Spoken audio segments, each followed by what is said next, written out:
Just make sure this is going live everywhere.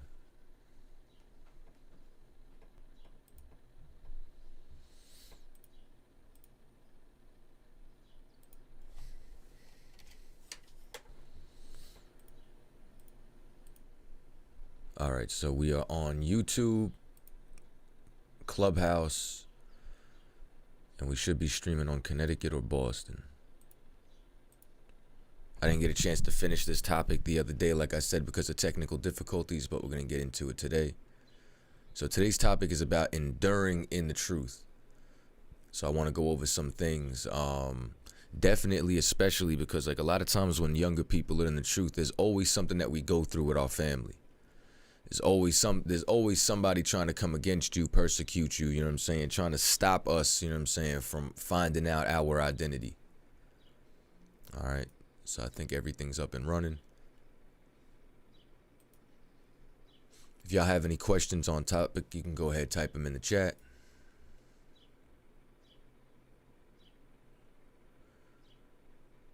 All right. Let me just make sure this audio is good.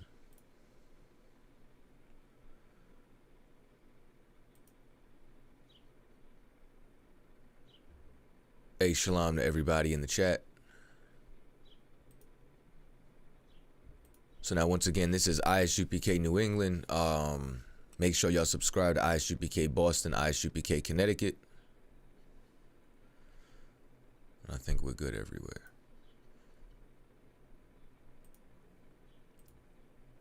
All right, so the first thing that I want to do is I want to go back over. We're going to go into the Apocrypha. We're going to go back to 2nd Ezra, the 7th chapter. I think we'll start at the 6th verse, all right? Once again, if y'all have any questions, you know what I'm saying, y'all can raise your hand, come up on stage, or y'all could type them into the chat.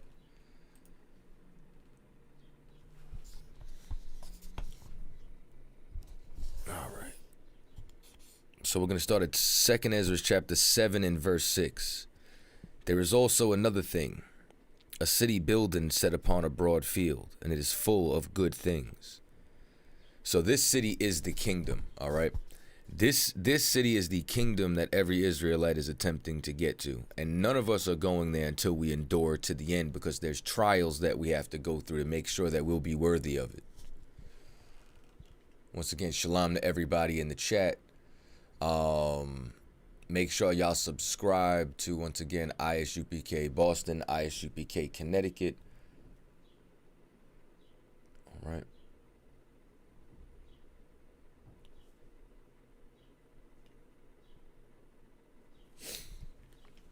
All right.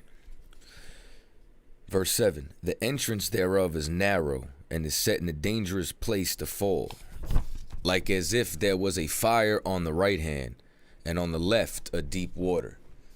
So fire on the right, on the left a deep water, meaning what? Hold on 1 second.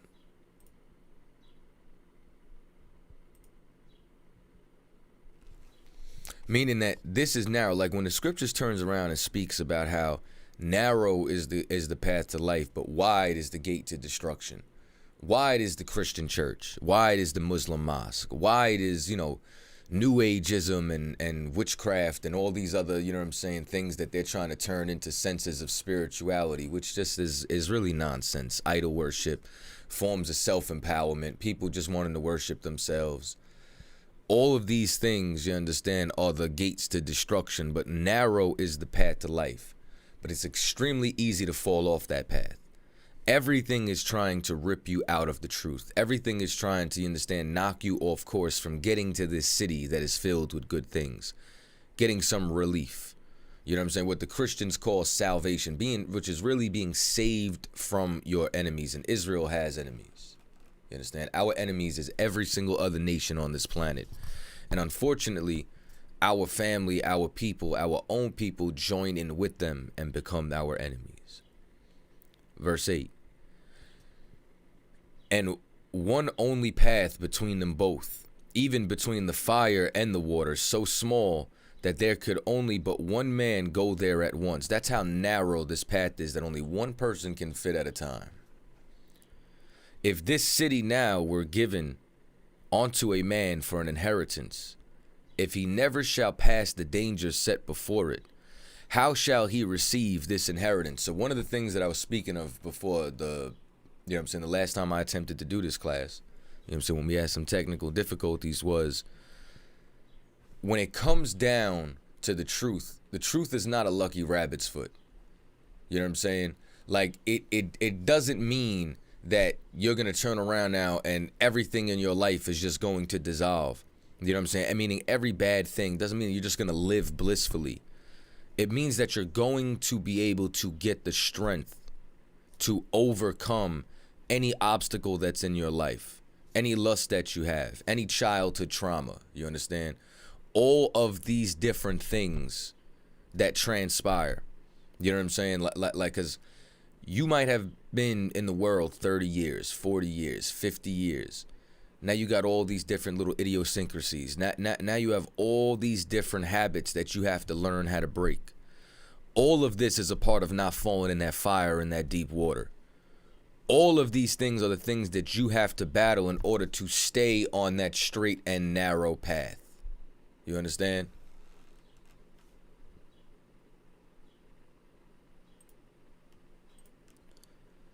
Let me see if y'all have any questions. Go ahead, type them into the chat.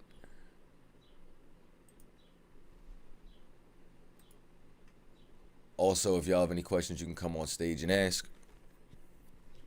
So when you come inside the truth, you have to endure to the end. It's like I said, it's not like there's not going to be any obstacles. You may face eviction. You may, you understand, lose a rib. Women, you may lose a husband.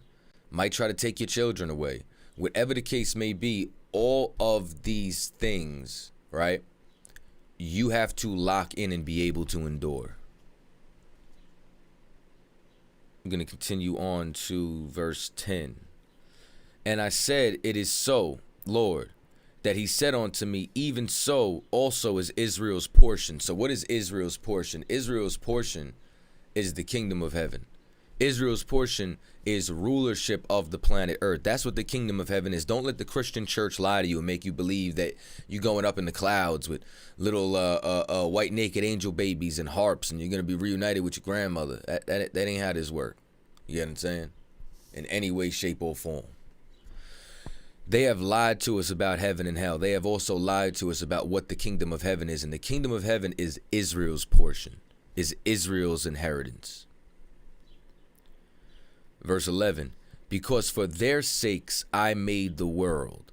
This world was made for the chosen people of God. This world was made, you understand that, for Adam's family. No, absolutely not. I was just curious. Sometimes I'll be Yeah, Cap in battle mode. All right. So the reason why I say Adam's family is because before the flood, Adam was chosen. And you always see, you understand, links from Adam to Moses. Because all of this has to do, you understand, with the chosen people of God. Adam was the son of God, and so was his descendants. After the flood, the Lord caused a division with different nations, but he kept a bloodline. And that chosen bloodline went all the way down to Abraham, and then from Abraham, Isaac, Jacob, until the 12 tribes were created. So that's why it says, and when Adam transgressed my statutes, because we've had a law since Adam. The breath of life that was given unto Adam was the laws, statutes, and commandments, was the instruction from the Most High. Then it was decreed that now is done, meaning what? Then were the entrances of this world made narrow, meaning it became extremely hard to stay in the truth. It became extremely hard to be able to lock in for the Most High. And this is why we've gone into captivity. This is why things have been so, you understand, tumultuous for us on this planet, full of sorrow and travail. They are but few and evil, full of perils and very painful. This is why we go through so much struggle as a people. Because this is what happens when we fall off that path, which on one hand is a fire and on another hand is a deep water. For the entrances of the elder world were wide and sure. I mean, it was very easy. It was given to us and brought immortal fruit. If then they that live labor not to enter these straits and vain things, they can never revive those that are laid up for them. So meaning that if we do not go through these events, right? If we don't turn around and we don't endure through whatever hardship, then you're never going to get back, you understand, to our rest. We're never going to get back to what the Lord laid down for us since Adam. And that's what we have to endure in order to get back to that.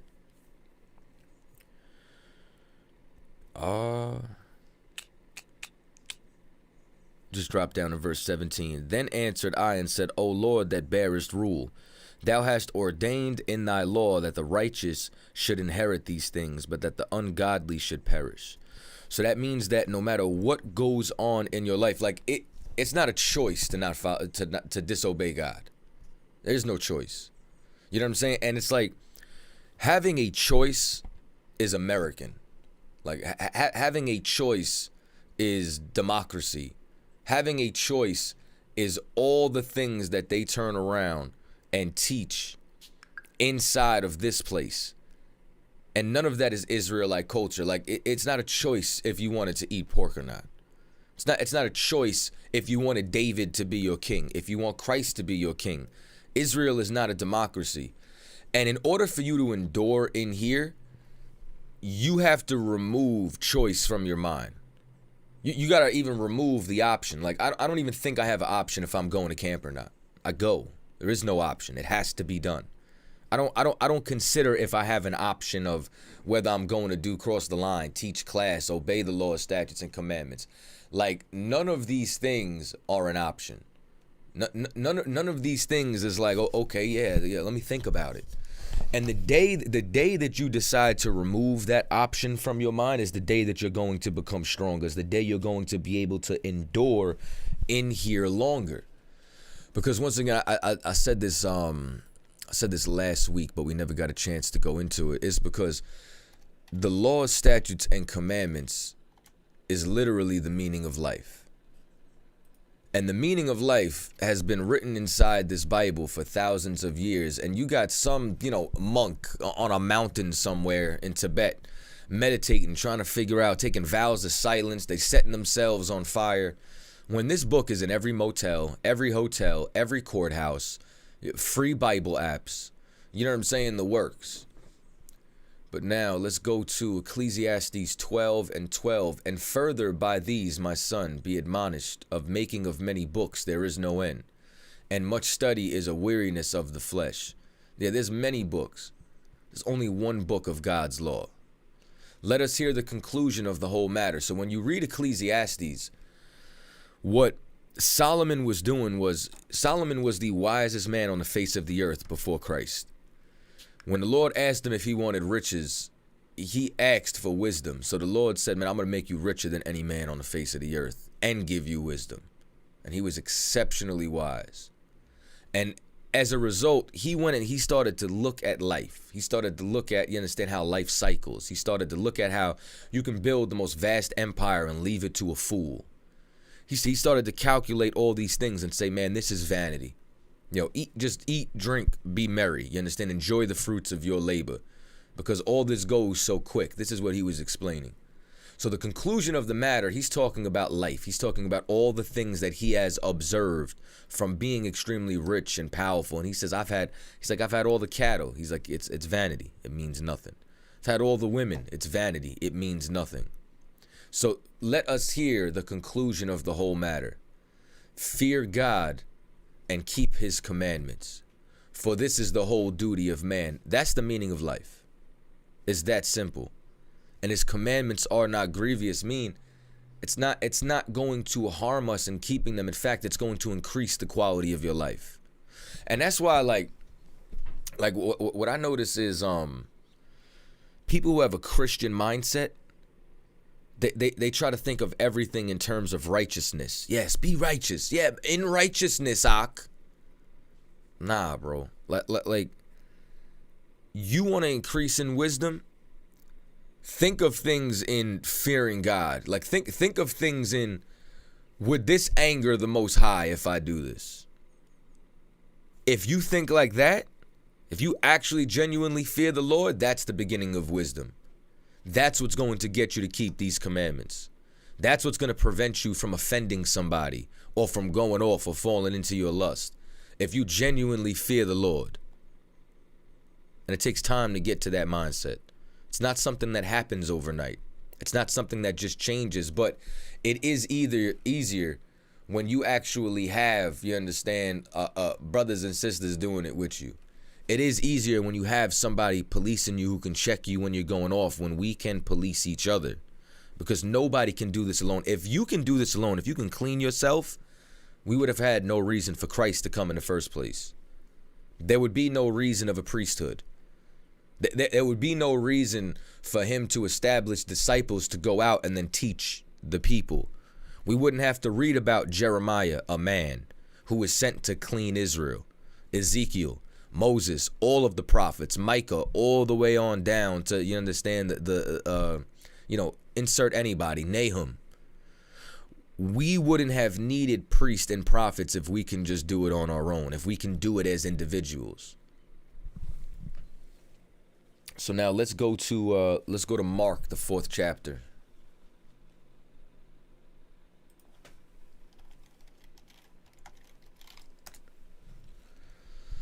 It's lucky, sir. I can read for you.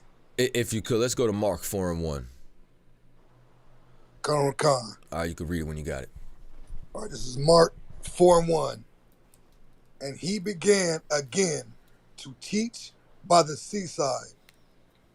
And there was gathered unto him a great multitude, so that he entered into a ship and sat in the sea. And the whole multitude was by the sea on the land. And once again, this is crazy because Christians always try to say, like, he came onto his own and his own received him not. He has a shore of people trying to hear every word that he's going to say. Because it wasn't everybody who denied Christ. It was the aristocracy. It was the scribes, the Pharisees, the rich and powerful inside Israel, because they were in competition with Christ. And being in competition with a priest and prophet is satanic. You understand? It's contrary to the truth.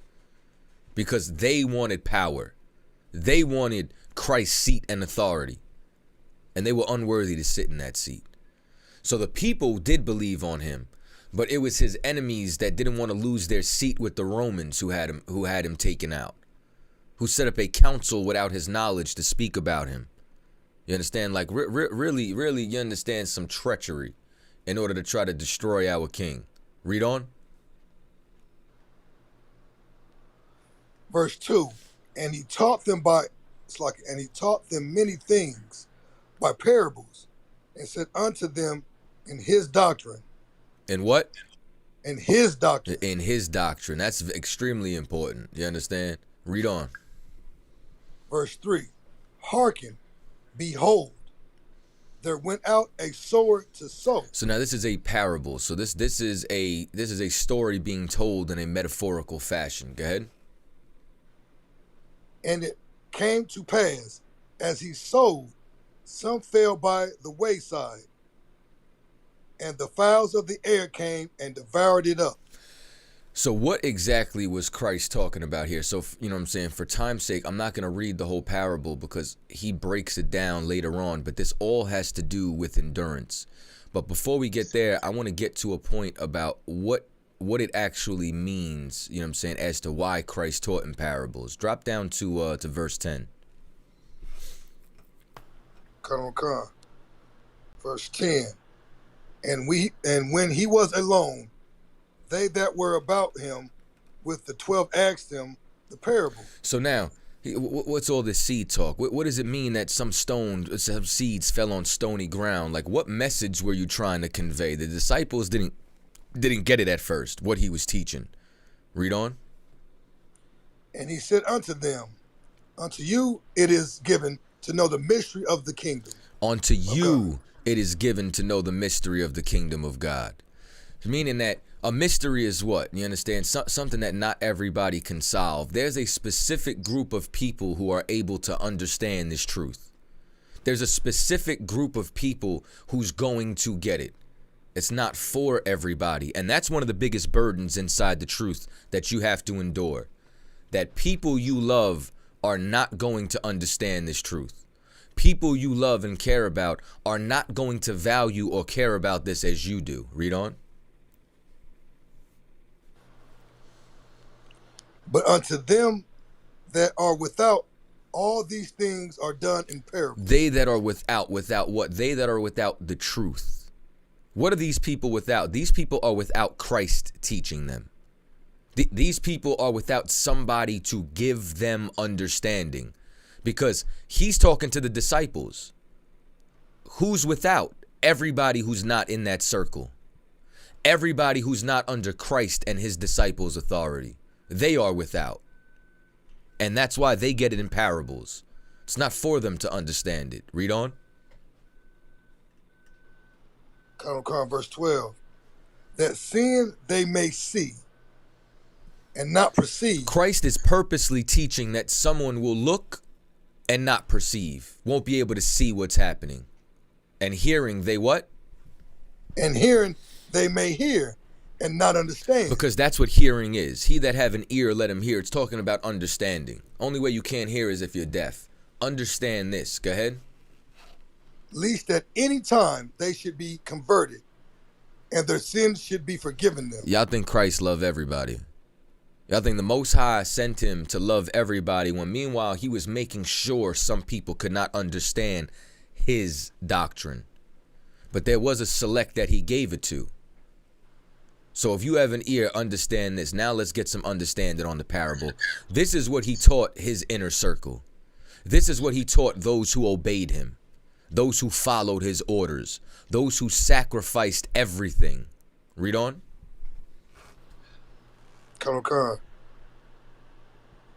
Verse 13. And he said unto them, know ye not this parable?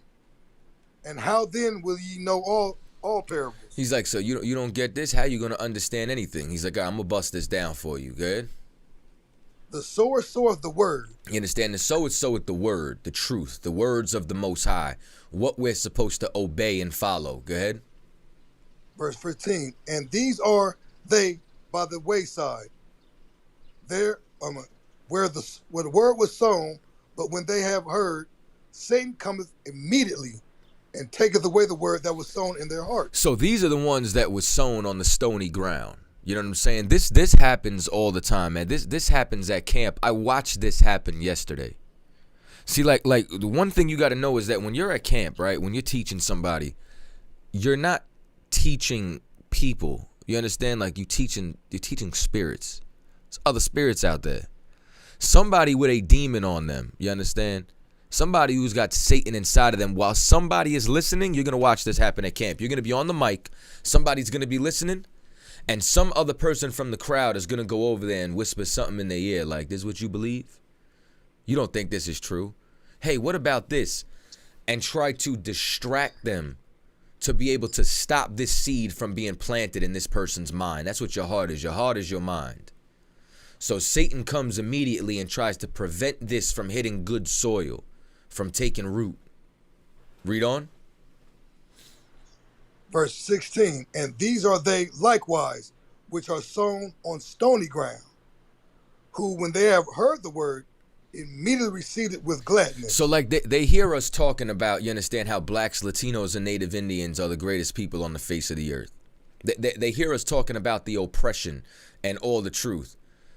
And then they immediately receive it with gladness. You understand? We were at camp yesterday, and then there was this brother sitting there trying to listen.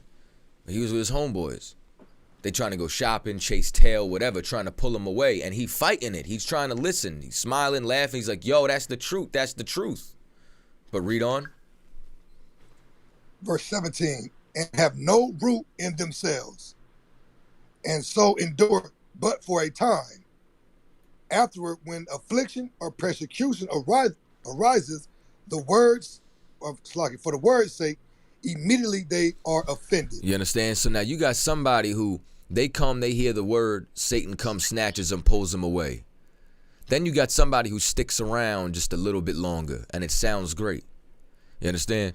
But as soon as affliction, as soon as you understand, you lose your job. You understand? As soon as persecution arises, as soon as somebody says you're in a cult for the word's sake, you're offended now. Now you don't have the strength to endure a little bit of pain. And what's amazing is like, think about what Christ endured. Like Yahushua went his entire life, you understand, being rejected. His parents not understanding his mission since he was at the temple about his father's work. You know what I'm saying? The foxes have holes, the birds have nests, the Son of Man have no place to rest his head. You know what I'm saying? Think about all the things that he was enduring, to the point where he had to get flogged, beaten, whipped, you understand, and then crucified, which is one of the most horrific deaths on the planet. And you worried what, over a breakup? You worried what? You understand? Over a job? You understand? I had somebody turn around and say, you know, I can't do this. You know what I'm saying? What if somebody sees me out there? You know what I'm saying?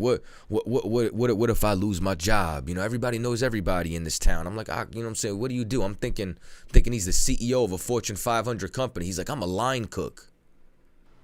Now, listen, whatever you got to do to make your living is fine. You know what I'm saying? There's nothing wrong with being a chef, shit, work at McDonald's, whatever. You know what I'm saying? But you mean to tell me what, chopping some carrots is more important than building your nation? That's the only line cook job in the world? You can't make no money and serve the Lord. So the Lord, the Most High can split the Red Sea, but he can't send you into Amazon with a beard. Brother, what if they asked me to cut my beard? There's only one job I've ever heard of that you have to, you understand, keep your beard low. You know what I'm saying? And that's being a firefighter, because the mask doesn't seal properly and your beard can catch on fire. You get what I'm saying? Like that's the only job I've ever heard of in life. Meanwhile, for Muslims in the military, they have camouflage turbans now. But so you mean to tell me a rock god is better than the true living God? Maybe you're just weak. You understand? You shouldn't be in the military anyway, but maybe you're just weak and you can't take affliction. You can't take a little persecution when it ariseth. So now the truth offends you. So you can't endure. Read on.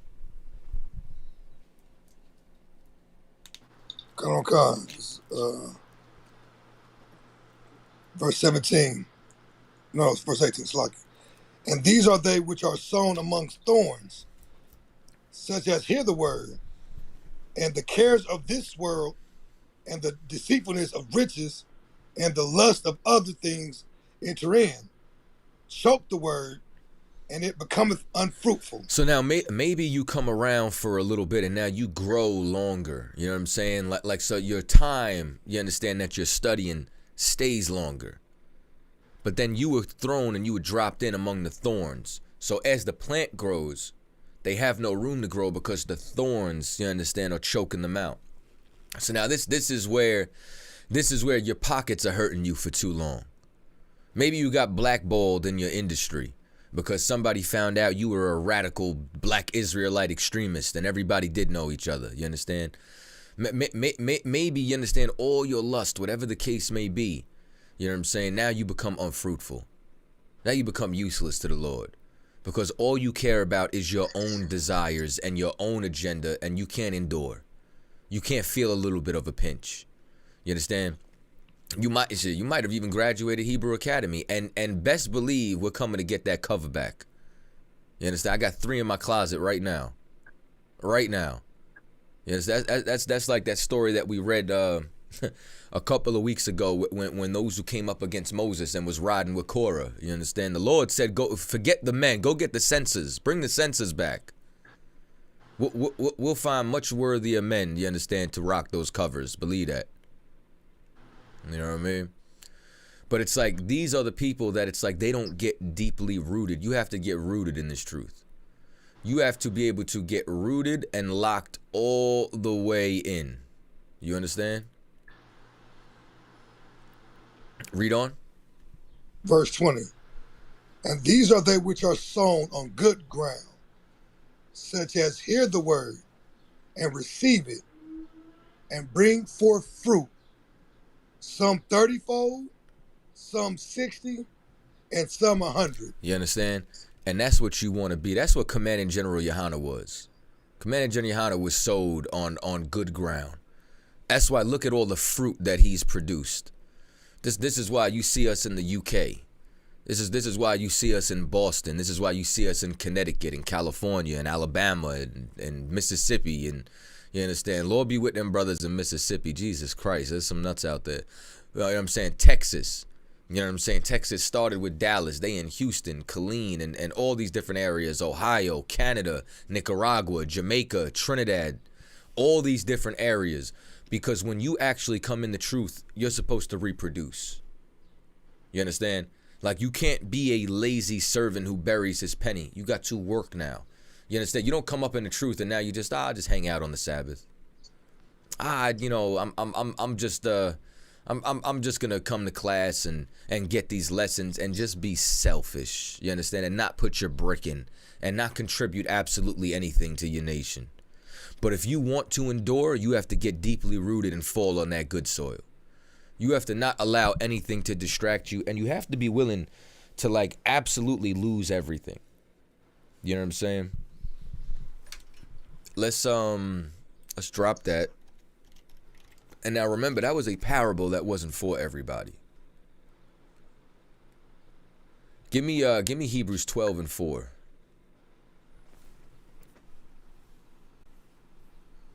Come on.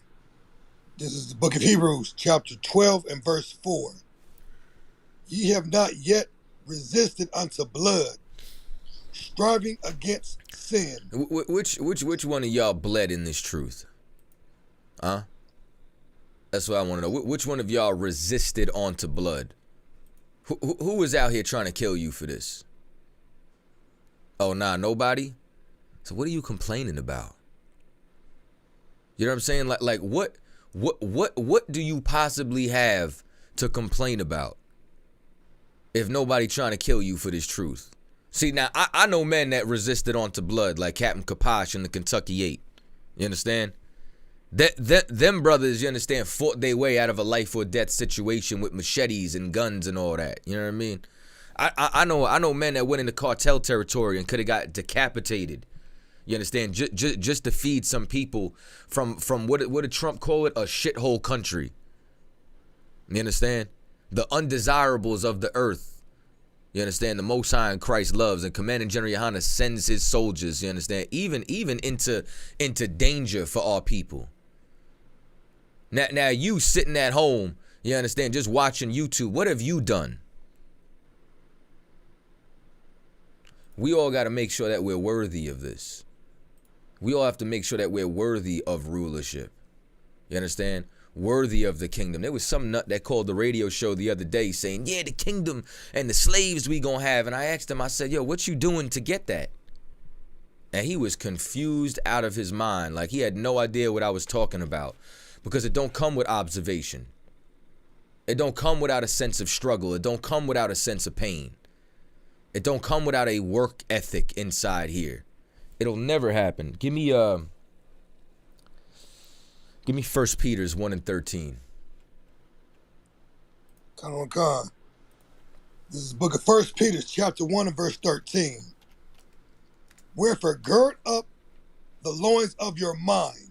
Of your what? Of your mind. You have to be mentally strong in order to endure in here. You have to lose nostalgia. You understand? You have to lose all sense of sentimentality. You have to lose all of these things so that this way you can be what? Read on. Be sober. Be sober. You need to be sober-minded. And this isn't directly talking about, this is talking about that you don't have distractions. That you're not hung up on things that distract and cloud your mind from what the real objective is. Go ahead. And hope to the end for grace, that is to be brought unto you at the revelation of Jesus Christ. You understand? At enduring until Christ returns, which that doesn't mean that we have nothing to do in the meantime, which is why I've been talking about work. Read on. Verse 14. As obedient children, not fashioning yourself according to the former lust in your ignorance. Now, why in our ignorance? Because we were ignorant of our identity. We were ignorant of the truth. And when you are a Christian, you are the most ignorant person on the planet when it comes to God. Believe that. We were completely ignorant. You understand? And that's why we have these former lusts. And those former lusts is what's coming to choke this out of you. That's the thorns. Your former lust is what's coming to rip you out of the truth and send you back to getting high, and send you back to sleeping with hoes, and send you back to thinking you can sell drugs or whatever other, you understand, abominable thing that you want to do. And all of these things come from pressure of the world. You understand? Which is why you have to strengthen yourself, because there's a certain level of attacks that's going to come up. Matter of fact, give me Matthews 10 and 35. Come on. This is the book of Matthew, chapter 10 and verse 35. For I am come to set a man at variance against his father, and the daughter against her mother. Matter of fact, start at 34. You understand? Just so we Come can get a little bit more context. Come, sir. This is verse 34. Think not that I come to send peace on earth. I came not to send peace, but a sword. You understand? This is Christ talking about, and everybody always wants to talk about unity and coming together and all these other things, right? But this is what you got to know. You have to go to war to find peace. We can't find peace in a world full of child molesters. You understand? Like we cannot find peace in a world, you understand, of drug dealers. So we have to go to war with the people who still have those former lusts. So as a result, the people who are on Christ's side get divided from the people who don't. Christ preached division onto the Lord, separation onto the truth. Read on. Verse 35. For I am come to set a man at variance against his father. You understand? And you become against your father when you don't want to celebrate Father's Day no more. You understand? When you don't want to follow the traditions that your father laid down because those aren't his to begin with. Like Christmas, all these different things that your family wants you around for, this puts you at odds with them. The day you join the ISUPK, be prepared to lose your family. You understand? But here's something you should know. And this doesn't mean that, you understand, listen, we'll tell you could talk to your family as much as you want. This is, you know what I'm saying? Like, love your family. But the world will let go of you before you let go of the world. Believe that. They will reject you, and we're going to get into that. You know what I'm saying? I don't want to jump the gun. But he's going to put you at odds, at variance with your father. Go ahead. And the daughter against her mother. You understand? And the daughter against the mother, because this is going to affect sisters as well who come in the truth. Go ahead. And the daughter-in-law against her mother-in-law. Yeah, because you know what's going to happen? The mother-in-law going to find out that you got more than one wife. And now they're going to try to poison your wife's mind against you. You know what I'm saying? Read on. And a man's foes shall be they of his own household. You understand? Your enemies are going to be they of your own house. Your enemies are going to be the people, you understand, that you grew up with, that you were shooting in the gym with, your cousins, your friends, and your closest circle, just because you came to actually serve Christ. You understand? Just because you turn around and you said, you know what, I don't want to sell drugs no more. I literally, you understand, had my family tell me they like me better when I sold drugs. They're like, I would rather you just be a drug dealer than to do what you're doing now. You understand? I liked you better when you got high. Because that's Satan inside them trying to keep you down. Trying to keep you in that lowest state. Trying to keep you in the world. Read on. Come on, this is verse 37. He that loveth father or mother more than me is not worthy of me. You understand? You're not worthy of Christ. Meaning what? You're not worthy of his sacrifice. You're not worthy of his leadership. You're not worthy of his kingdom. Go ahead. And he that loveth son or daughter more than me is not worthy of me. You understand? Or son or daughter. More, you understand? Like all them Christmas gifts and Halloween and, oh, what about the kids? And, you know what I'm saying? All these other things. You're destroying your kids with these holidays. Destroying your kids with all this pagan idols and all that. What does brother say? I'm losing my family. Well, let me tell you something. You ain't the only one, but I'll tell you something better. Blood is thicker than water, but the UPK is thicker than blood. Like the family that you get in here is going to be better because let me tell you something. Like we don't fight when we come together. We don't steal from each other. We don't rob from each other. You know what I'm saying? Like I've probably had, like, I can count any disagreement I've had with brothers in here on my hand, maybe two of them. You know what I'm saying? And let me tell you something. They were resolved, and we're closer than ever. You know what I'm saying? Because at the end of the day, we agree on everything. You know what I'm saying? Because it's you can accidentally offend somebody. You know what I'm saying? You can think you're right in a matter.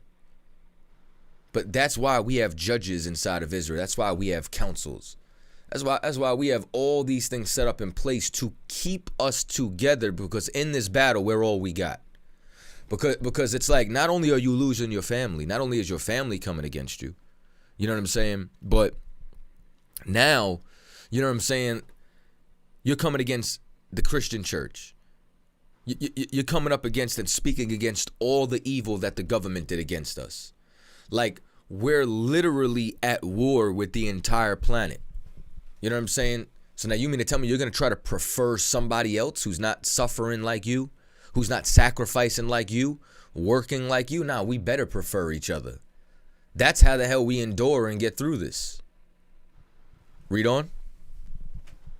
Counter Con, this verse 38. And he that taketh not his cross and followeth after me is not worthy of me. So your cross is your burden.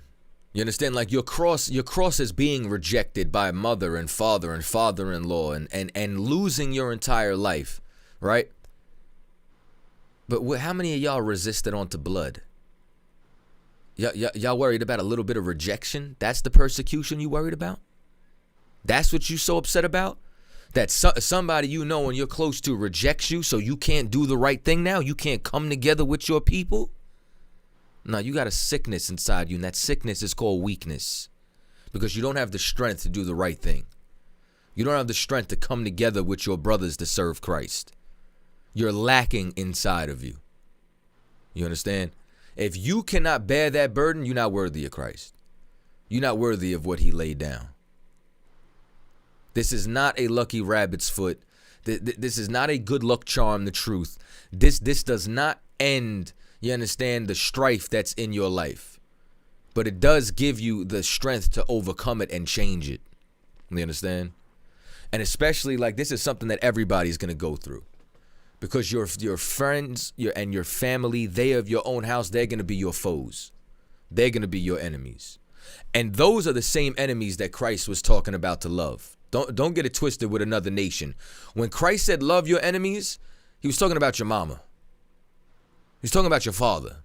He's talking about your cousins. He was talking about your brothers and sisters who's going to throw water on you while you're at camp because you're telling them not to have abortions. That's what he was talking about. He was talking about the same knucklehead Israelites who are going to think that they have the truth. You understand? In a bed sheet saying they could rape 12-year-olds. He's talking about them. All right, drop that. Let's go to Luke 14 and 26. Counter Con is the book of Luke, chapter 14 and verse 26. If any man come to me and hate not his father. And what? Hate not his father. Do me a favor, spell that word for me.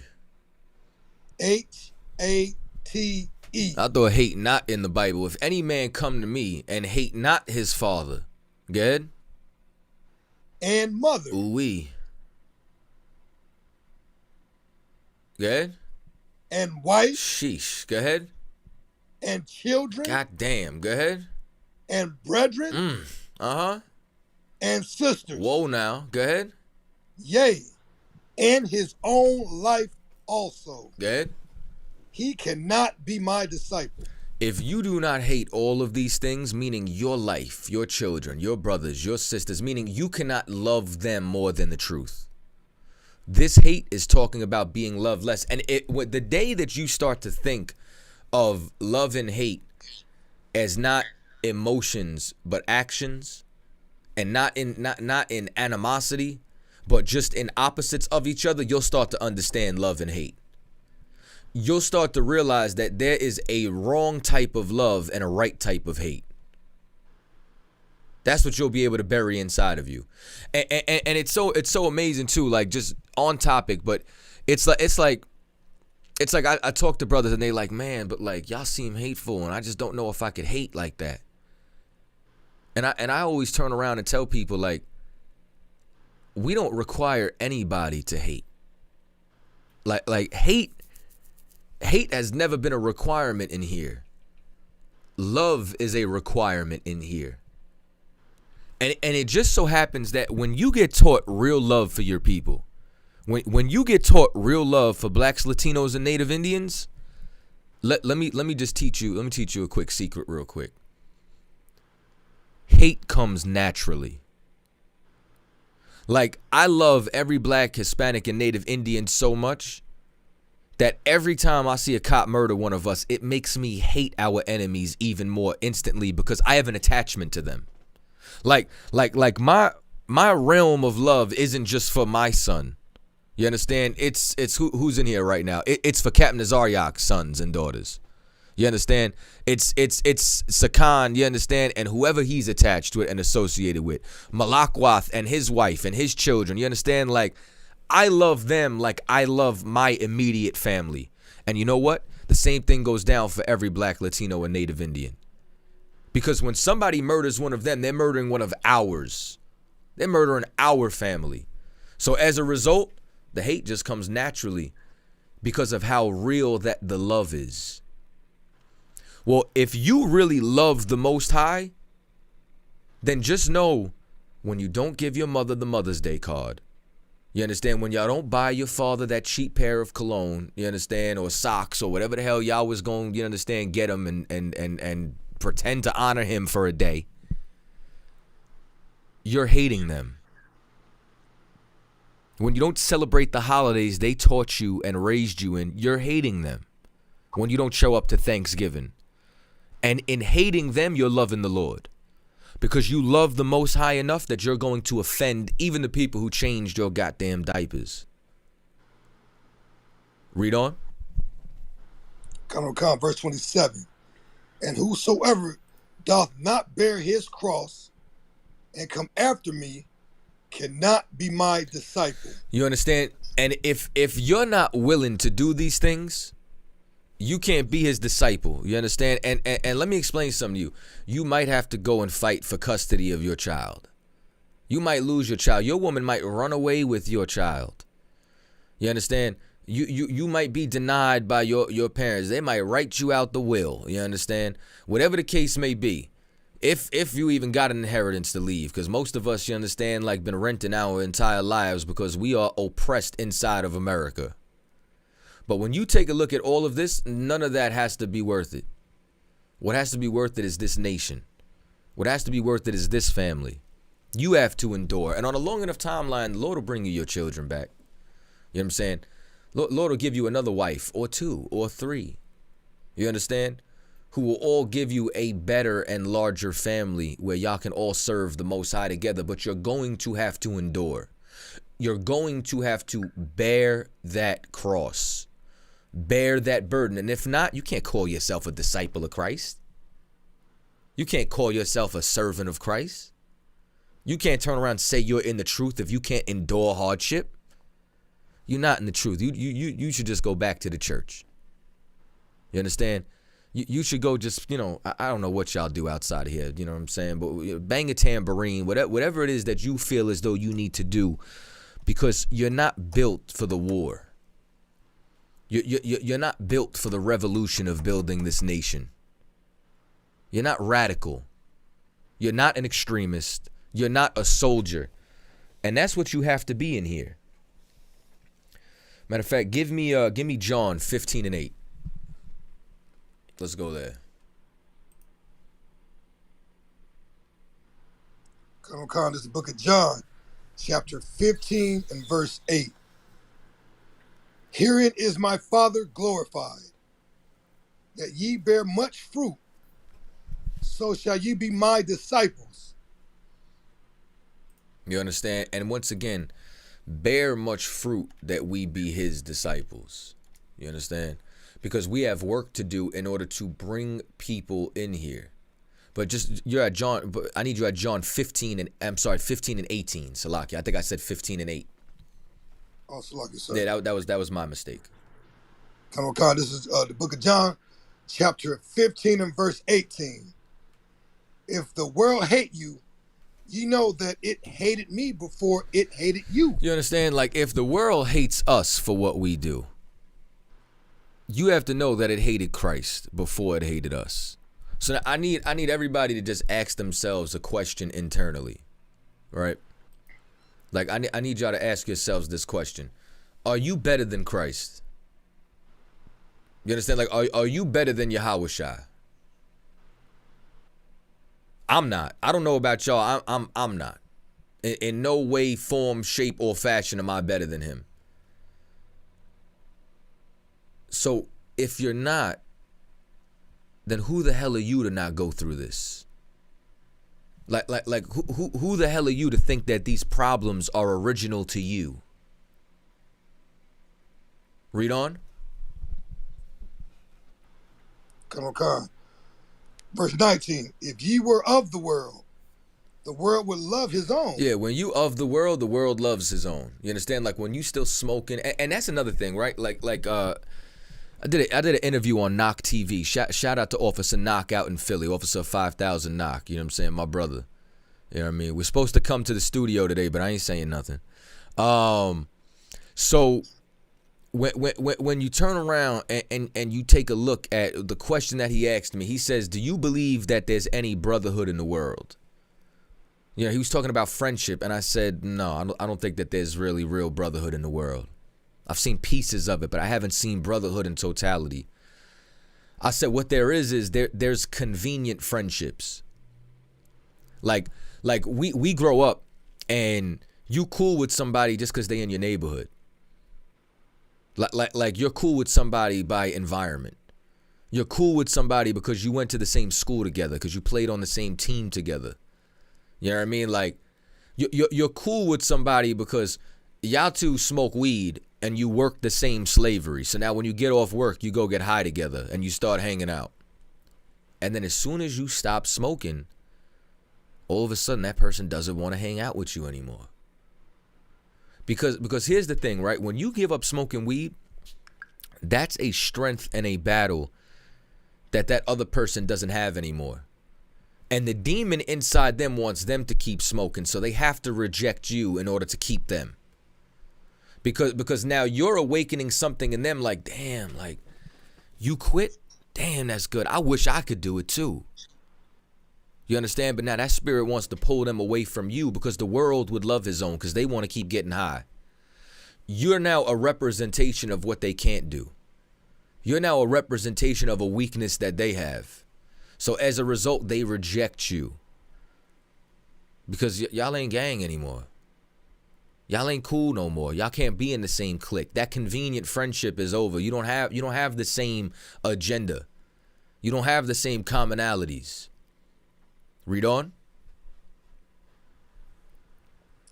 But because ye are not of the world, but I have chosen you out of the world. But Christ chose you out the world. Like you mean to tell me, like, out of all these people in the world, like, I got to be a captain in the Lord's military?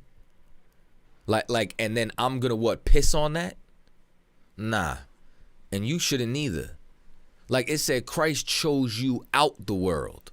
So you have an opportunity for glory and greatness, an opportunity, you understand, to do amazing things.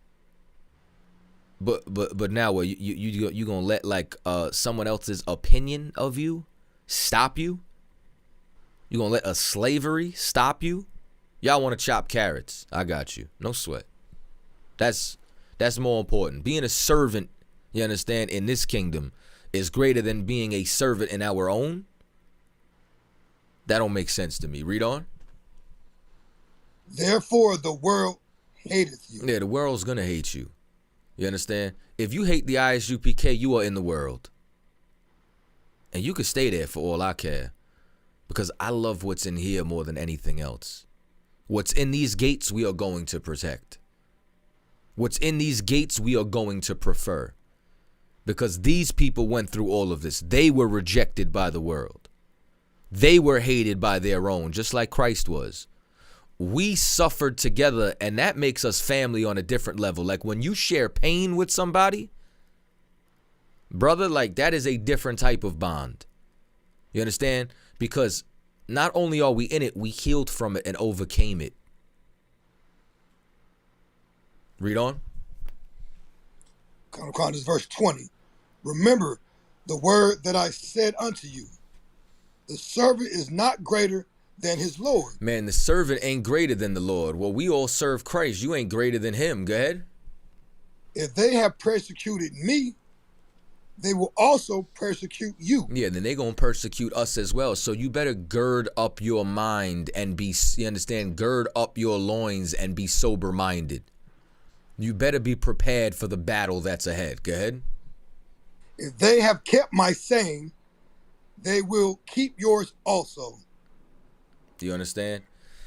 Because here is the most important part of all of this. And this is especially, you understand, for young officers. Go ahead.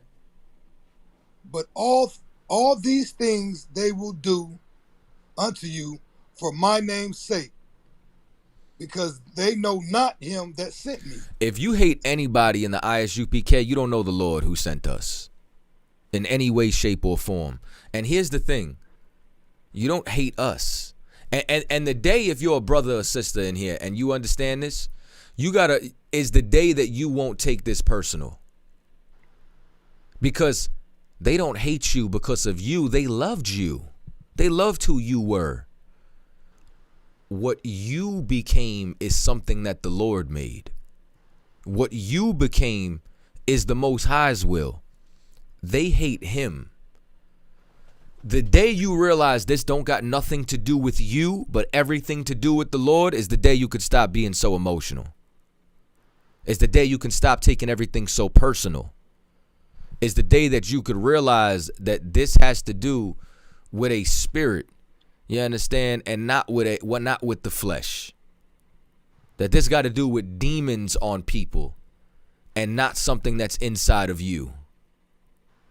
You understand? You remember that? Then you'll understand why we could be so disciplined at camp. You'll understand why we don't give a damn about what half these people say. All right. You could you can drop that. Give me Mark 10 and 28. Zion, you got a question? I seen you raise your hand to come up.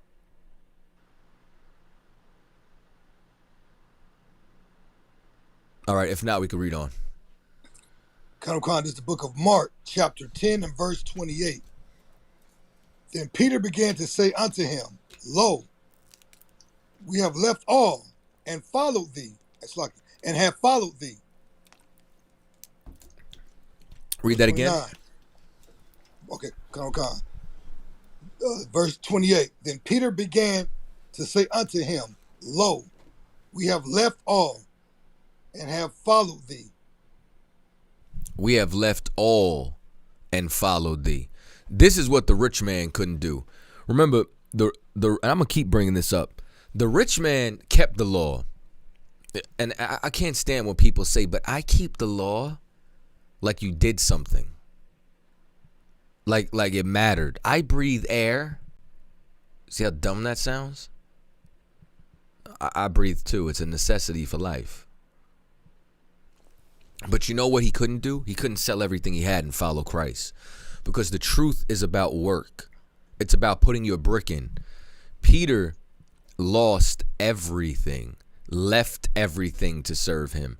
And in this moment, he was feeling like he lost his life. You know what I'm saying? Like in this moment, he was feeling like, damn, like I have nothing right now. And he's expressing this to Yahushua. So he's expressing this to Christ. Go ahead. And Jesus answered and said, Verily I say unto you, there is no man that hath left house or brethren or sisters or father or mother or wife or children or lands for my name's sake and the gospel's. You understand? Meaning like this has never been done before. Like these things that you're seeing, this is necessary though. Like this is what it takes to rebuild the nation this time because of how far we've fallen. this is what you have to do in order to get to that, in order to be a servant, you understand, of the Most High now. It takes more. Because remember, before in the old world, wide was the gate. It was easy to serve. Now it's narrow. Now it's so narrow, only one person could fit at a time. And now there's death at both sides. Read on. But he shall receive 100-fold now in this time, houses and brethren and sisters and mothers and children and lands with persecutions, and in the world to come eternal life. Man, and you will never understand this until you show up to the Passover. Like you'll because all we're doing right now, right, what we've been doing is talking about what you could lose. But you have no idea what you're going to gain until you actually come all the way home. You have no idea, you understand, why this is all worth it. You understand, from the outside looking in, because all y'all just peeking through the keyhole, trying to see what's going on, trying to think that you understand this with such a limited, you understand, field of view. But once you come in, you start to realize, man, this is better than the family that raised me. This is better than the family that destroyed me. This is better than the so-called friends that I thought that I had. This is the most amazing place on the face of the earth. This is where, you understand, like you start to feel like the kingdom of heaven is within you. You know what I'm saying? Like I get around the Akim and we forget we're in captivity. Literally. Like soon as I talk to the brothers, like it's damn near like we got the kingdom already. Especially around the time of the Passover. Because it's like you start to see everybody coming together. You start to see all these different brothers, you understand, and sisters from these different schools and these different walks of life and these different areas. And they're all in the same spirit. You understand? Like it's I can't even explain it. I cannot find the words to articulate it. And even if I could, you still wouldn't get it until you lived it. Because that's what we gain inside here. Like any city in the world that I go to, I understand that the ISUPK is there. I have somebody that could pick me up from the airport, house me, feed me, show me around. You know what I'm saying? Like, and vice versa. You get what I'm saying? Like, the brother come out of town. The first thing I do is say, you trying to stay at Casa de la Cataza? Like, what's up, bro? You know what I'm saying? Like, what's happening? You know what I mean? Like that's the first thing that happens. The first thing I'm like, yo, come through. You know what I mean? Go food shopping. You know what I'm saying? Start planning out, you know what I'm saying, the different places we gonna go to so that y'all can enjoy the city. Like, that's the level of brotherhood that we got. And that's the law of the stranger. You know what I'm saying? Like any officer, you know what I'm saying? As long as you're an officer or a member of the ISUPK, you come out of town, you are automatically vouched for. You understand? Like you automatically, you understand, have somebody that can turn around and say, nah, I vouch for this man right here. Take care of him when he comes. Because we're literally building a nation. Because we're literally building a structure here that is unbreakable. Read on. Khan, verse 31. But many that are first shall be last, and the last first. You understand why? Because some people are going to fall weak. You understand?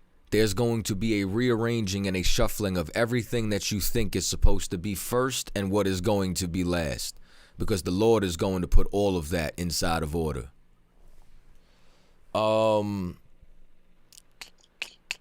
Drop that. Give me 1 Peter 4:12. Khan, this is the book of Peter. 1 Peter 4:12.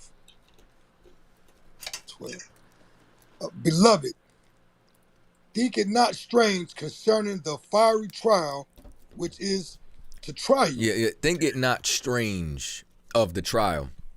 You know what I'm saying? I probably told this story a couple of times. You know what I'm saying? Like I don't necessarily mind sharing, but is my first week in the truth. I was living in Miami, and I got hit with a like a illegal eviction notice. Was it $12,000 or $14,000? I don't remember, but it was anywhere from $12,000 to $14,000 lawsuit for a fire that I did not start, by the way. And then my roommates bounced. You know what I'm saying? One of them took half the studio. The other one, you know what I'm saying, like ran off. You know what I'm saying, with some woman with a stripper name for her first name. And I was just stuck, you know what I'm saying, with an apartment in my name. You know what I'm saying? Everything that was left over. And I turned around and I was like, yo. It didn't have me turn around and start worrying about how to fix everything that was around me. It made me turn around and say, whatever I found, this has to be the truth. Because nothing like this has ever happened to me when I picked up the Quran. You know what I'm saying? Like, nothing like that had ever happened to me when I started studying New Ageism and Indigo Children, when I picked up the Tibetan Book of the Dead, when I read about Anunnakis and the Illuminati and conspiracies. None of that ever happened to me. I was like, yo, whatever this is the truth. And I lost that apartment. I had a pit bull at the time, lost my pit. I slept in my car for 3 months. And I made it to every class.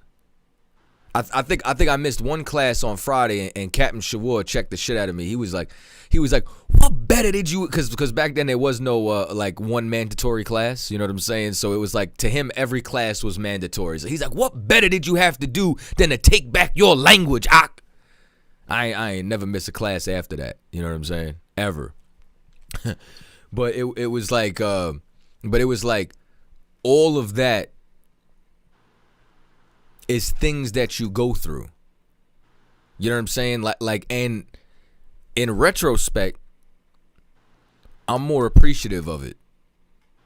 I'm appreciative of the eviction. I'm appreciative of all that, because it's like the Lord removed every distraction from me.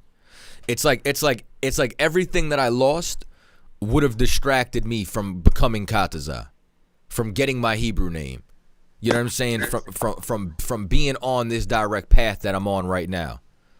Because I was too locked into the world. I cared about those things. So the Lord took every single distraction away from me. And in the moment, it was a pinch. In the moment, it was like, yo, what is going on? It was a read it again from the top. Beloved, think it not strange concerning the fiery trial, which is to try you. It was a fiery trial, because the scripture says, I make a man more precious than fine gold. You know what I'm saying? Well, gold is tried in the furnace of affliction, just like you are. It's tried in the furnace.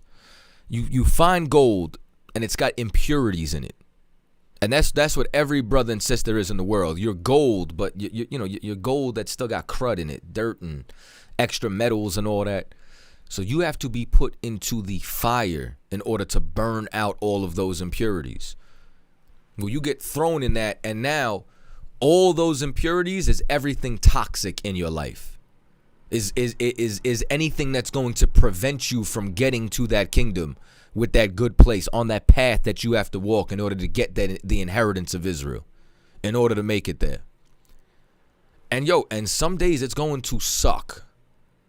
You know what I'm saying? Like literally. Like it's like, but you take it cheerfully, because here's the thing, right?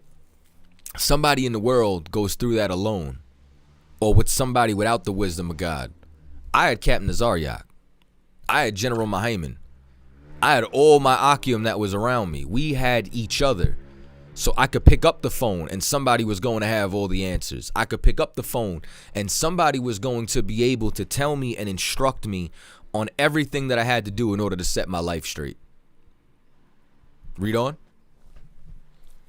as though some strange thing happened unto you. Although some strange thing, you understand? Like, why did this happen? Why did I lose my job and get evicted and my wife leave on the same day? This is insane. Why? Because now you're being tried. You understand? Because now we're gonna find out what you're made of. Now we're gonna find out if you really about serving the Lord or not. Read on. But rejoice, inasmuch as ye are partakers of Christ's sufferings, that when his glory shall be revealed, ye may be glad also with exceeding joy. You understand? That this way you could be exceedingly joyful. You know what I mean? Because the scripture says, man, he who comes to serve the Lord, prepare thy soul for temptation. Matter of fact, I know that's one of Cap's, you know what I'm saying, favorite chapters when it comes down to endurance. I don't know if he's even paying attention. I think he was in a battle earlier.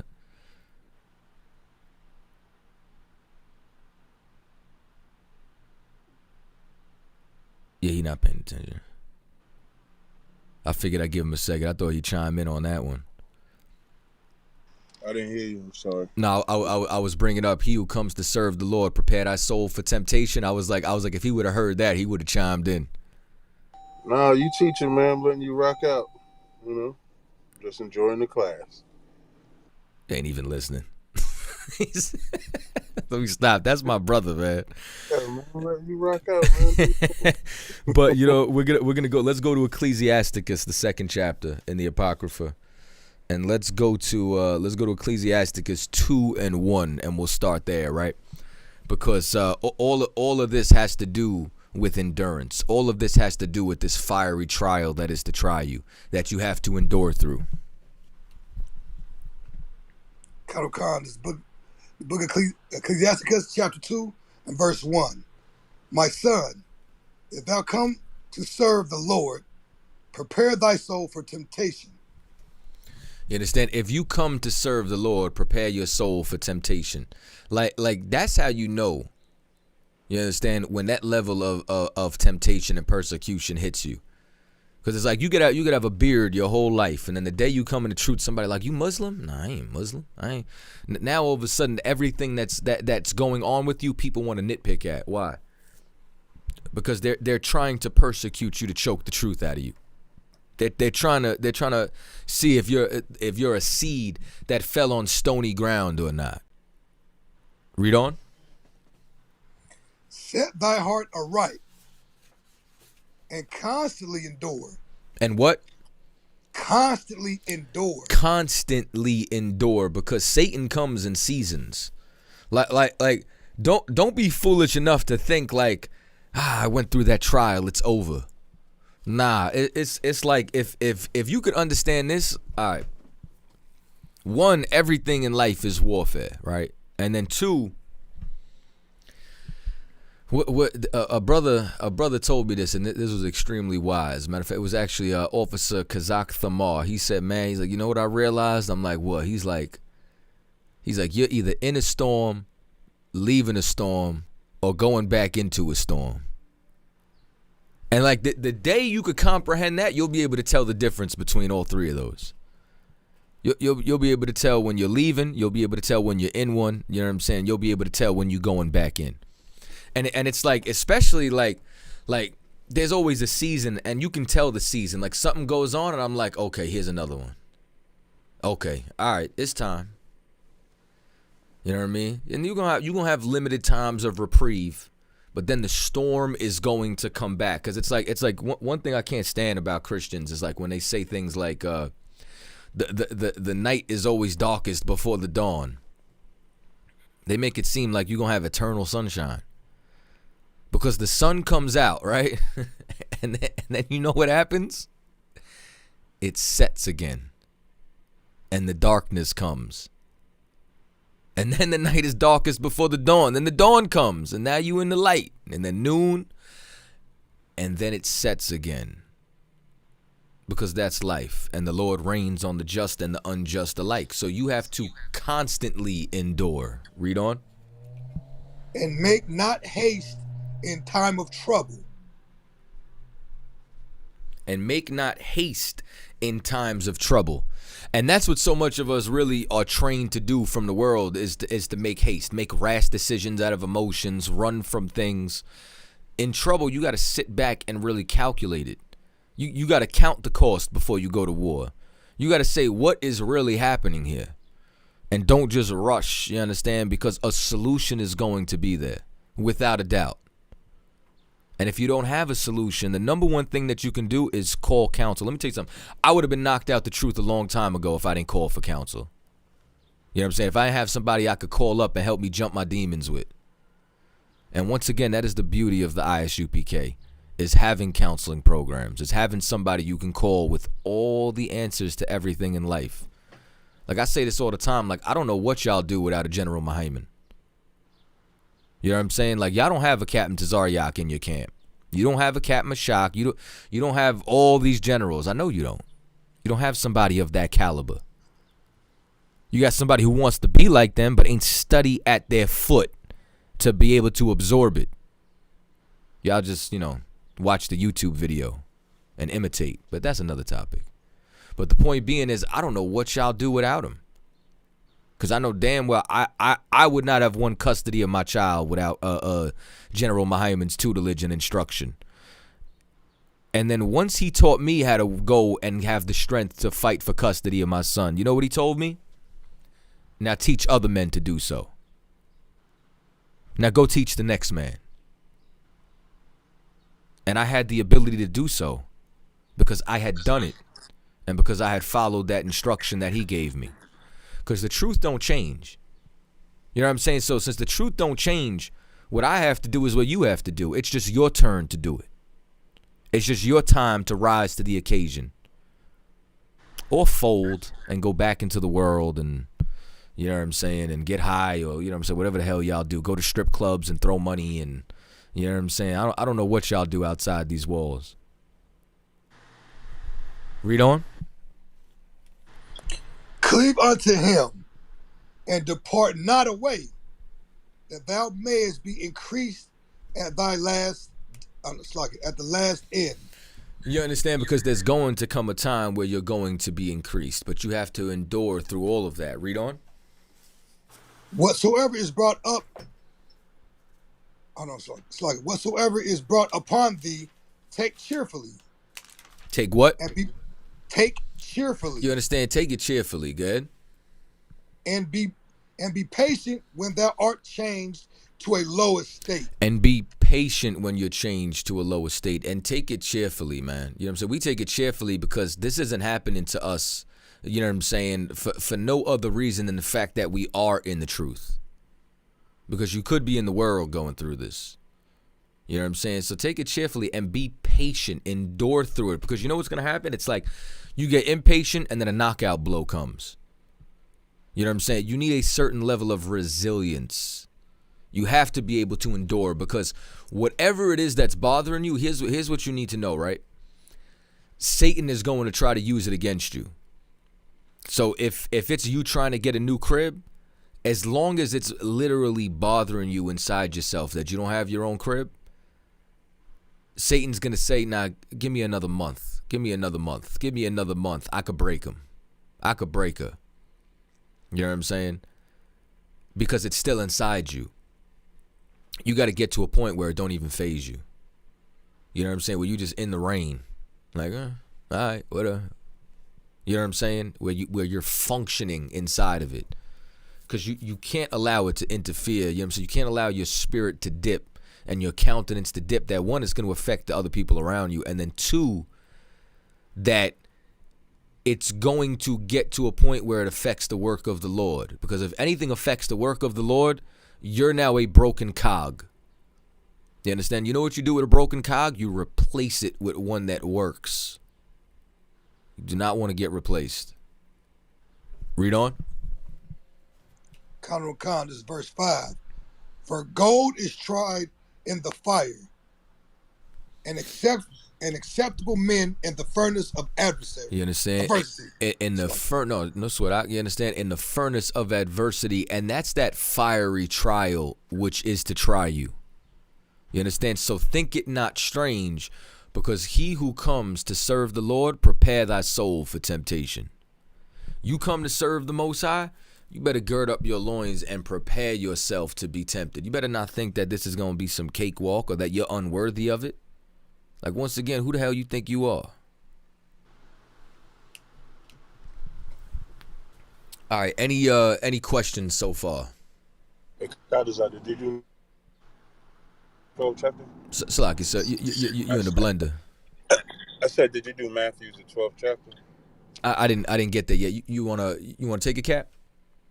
Yeah, somebody get Matthew's. I think it's like 12 and 43.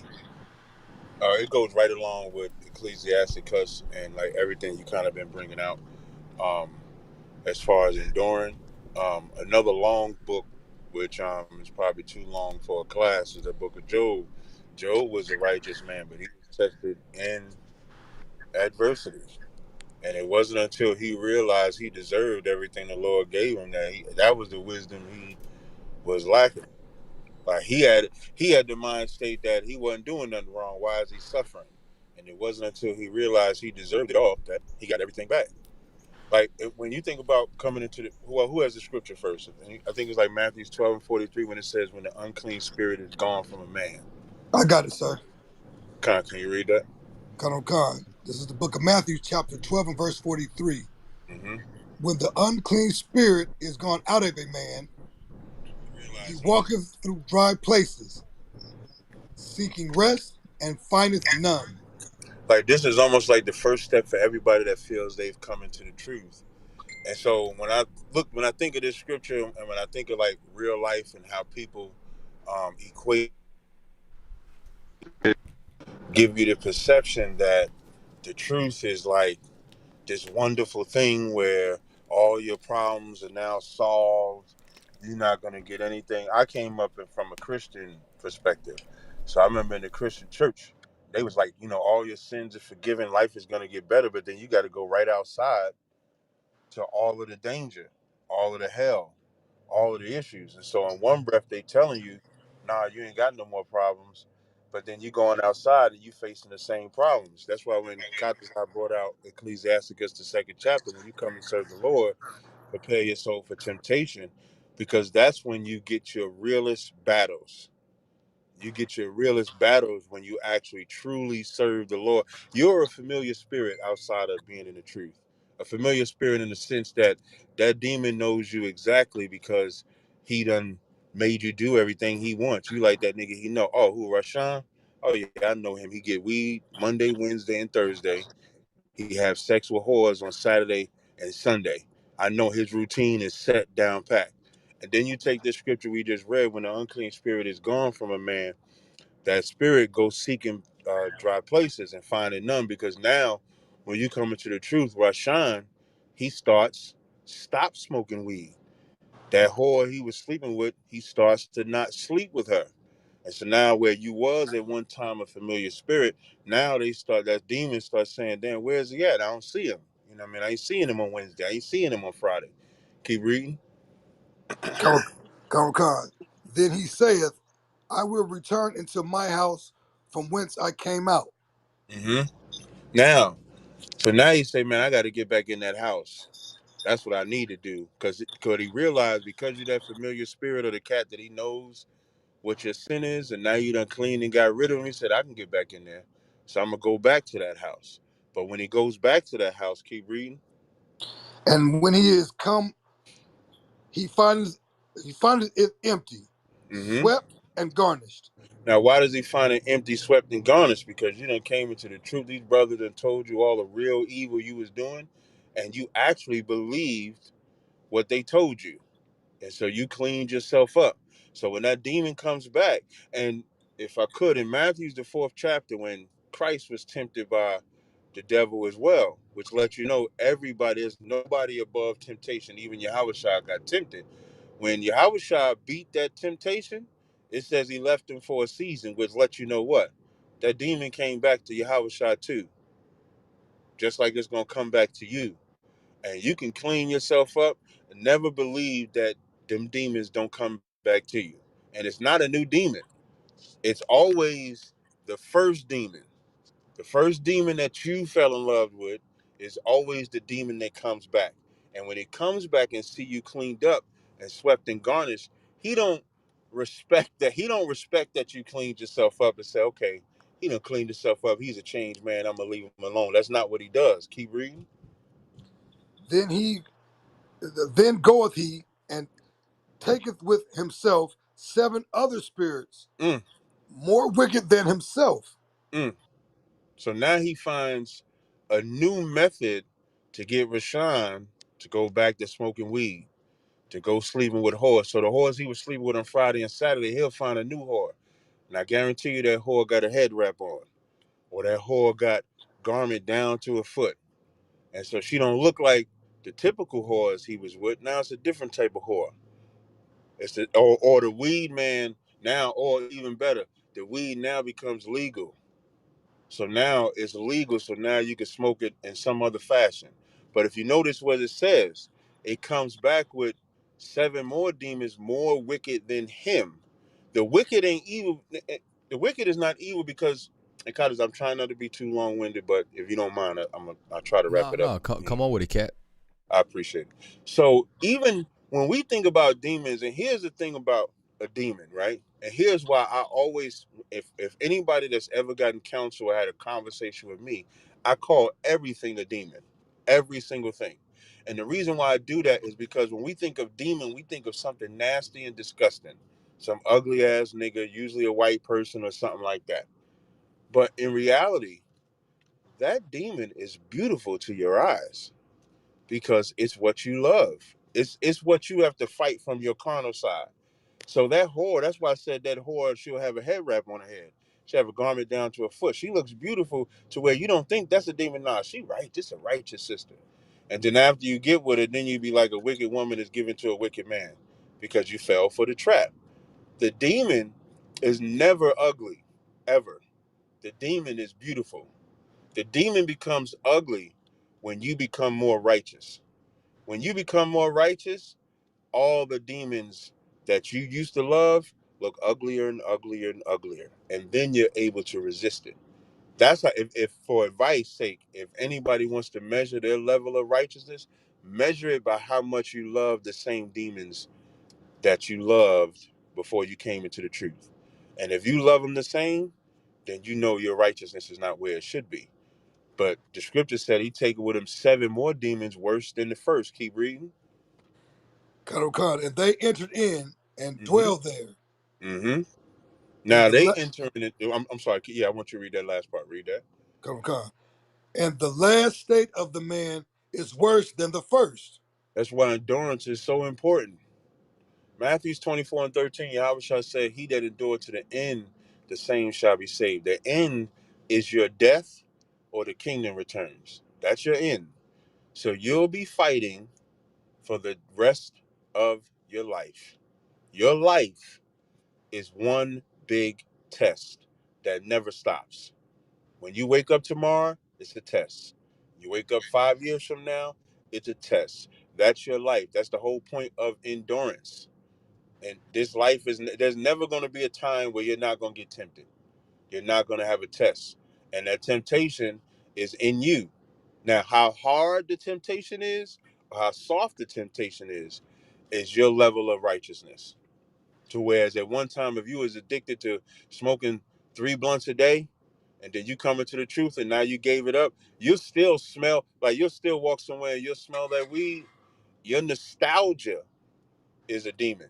Like if you start getting nostalgia, you got to imagine, why am I still getting nostalgic about this? Why does this weed still smell good to me? Why does this horror still look good? Why am I still looking for the movies to watch where they got the sex scenes so I can live vicariously through them? Why am I looking at certain things on TV? Why am I going to certain places, certain venues? All those things are a measure of the level of righteousness that you're at.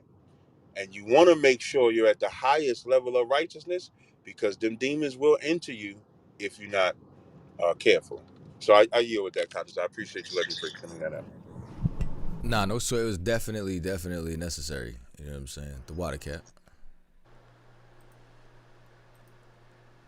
So before we move forward, does anybody have any questions on topic, whether they're on YouTube or on Clubhouse? I can't see the Clubhouse chat. And then also, if y'all are in here, subscribe to ISUPK Boston and ISUPK Connecticut. For those of you that are watching on Cross the Line right now, this video is streaming live right now on I think it's actually on ISUPK Connecticut. It's not on ISUPK Boston. But if you I'm going to take this video down off Cross the Line. So if you want to watch the replay, make sure you subscribe to ISUPK Connecticut. All right. So do we have, if somebody who can see the chat, do we have any questions in there? On Clubhouse, I don't really see nothing. Not on the subject anyway. Somebody asking a question, but it's not on the subject. Okay, I'm gonna just see if anybody has anything on topic. If not, then I'm trying to see. I think Jacob Ward is. Jacob Ward is in the room. If you could just re-ask the question that you asking, so I can see if it's on subject. The only question I see is from Al Smith, but that's not on subject. So Jacob Ward is. I think he's trying to ask a question, but if you could just retype the question, we can bring it to the top.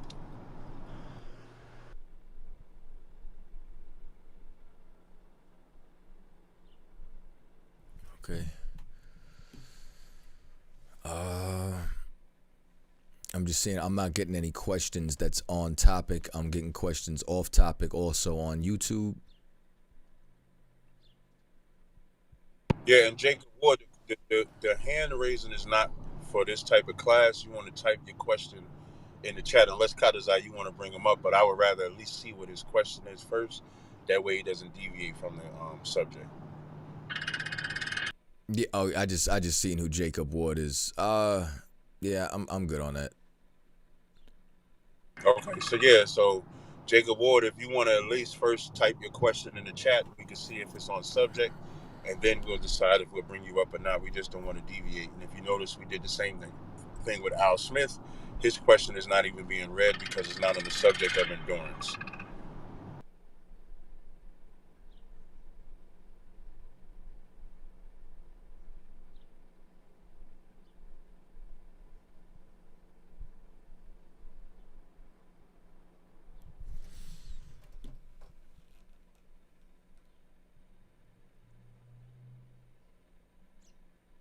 All right, so once again, this will be repeated on ISUPK Connecticut. Rakah, if you could pin the link at the top and then also drop it in on Cross the Line that's live right now. I think you already did on Cross the Line. You can click the YouTube link in order to subscribe. You can drop Boston in there as well because we're going to be doing these type of classes on Boston. So subscribe to ISUPK Boston and Connecticut.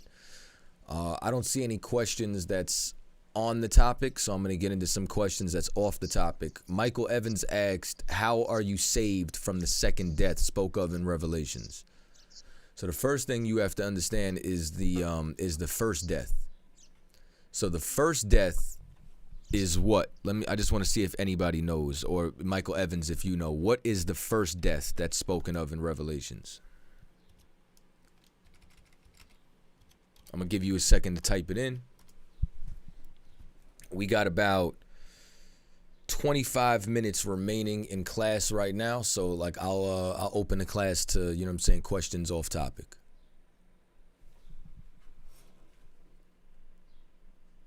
Michael said physical death. No. The first death is a spiritual death.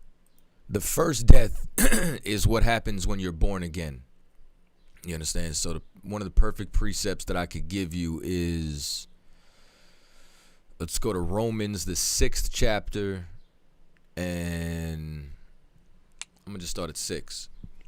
So it says, knowing this, that our old man is crucified with him, that the body of sin might be destroyed, that henceforth we should not serve sin. So what body of sin is destroyed? What old man? The old you. The you that was in the world before the truth. You know what I'm saying? Like myself, Captain Azariak, Officer Sakan, Officer Rakaria, we all had a name before we were in the truth. And that name was associated with a man, a lifestyle. And that man served sin. But your old man is crucified with Christ. Why? Because Christ died for what we did, not what we do. So that this way we can have a second chance to do it right. So as a result, the first death is becoming born again and becoming a new creature in Christ.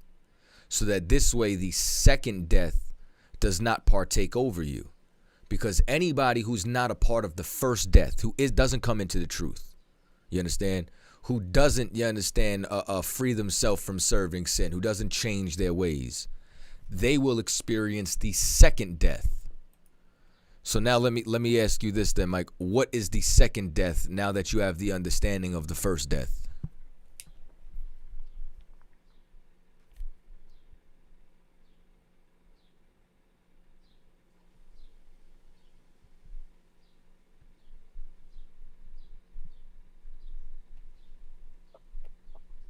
Salakia, sir. Good? I need the green bean to pin the link. Okay, Salakia. I thought I made you a moderator already. All right, you should have it now. Con, sir. All right. So the link will be pinned at the top. Everybody that's in here, if y'all can click that link, subscribe to us on YouTube. That's where these replays are going to be available. Also, other classes that's being taught.